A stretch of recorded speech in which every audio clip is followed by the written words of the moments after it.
तन्नू पाठक जी, आगरा से।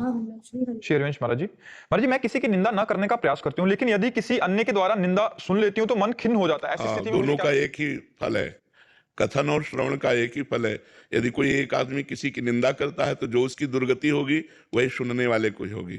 इसलिए हमको किसी की निंदा सुननी भी नहीं चाहिए। अगर कोई कर रहा है तो राधा राधा राधा, हमें किसी की बात से क्या मतलब है।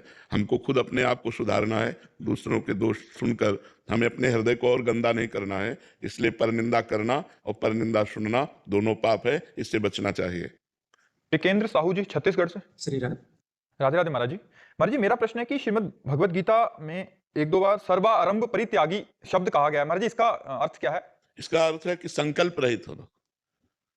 जो सर्वारंभ परित्यागी संत हैं वो संकल्प से कोई कार्य नहीं करते, स्वयं हो रहा है।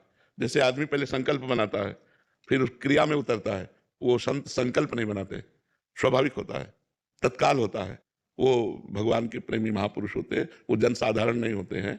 वो सर्वारंभ परित्यागी, कोई भी कार्य वो आरंभ संकल्प से नहीं करते, स्वाभाविक होता है, भगवत प्रेरित होता है। वो संकल्प रहित महापुरुष होते हैं। सर्वारंभ परित्यागी का होता है संकल्प का त्याग करने वाला महापुरुष।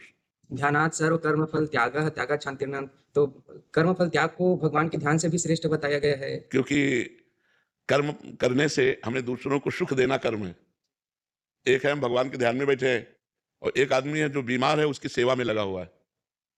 अब वो सेवा करके उसके बदले में कोई फल नहीं चाहता, वो इस ध्यान करने वाले से भी श्रेष्ठ है, क्योंकि वो दूसरों को, भगवान स्वरूप दूसरों को वो सुख पहुंचा रहा है। इसलिए इससे भी निष्काम कर्म श्रेष्ठ है।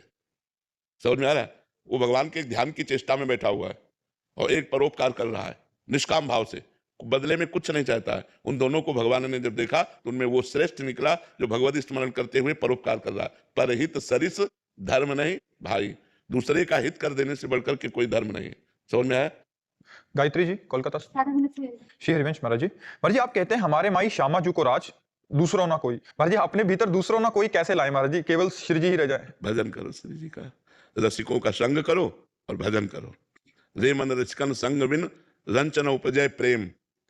प्रेम रंच मात्र भी नहीं उपज सकता यदि रसिक प्रेमी महापुरुषों का संग ना हो। तो रसिकों का संग करो, लेकिन बचा के।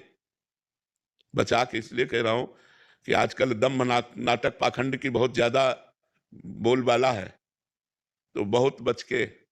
जो काम क्रोध लोभ मोह मद मत्सर इन 6 दोषों को जीते हुए वो रसिक होते हैं। इन दोषों से युक्त रसिक नहीं, विषयी पुरुष होते हैं।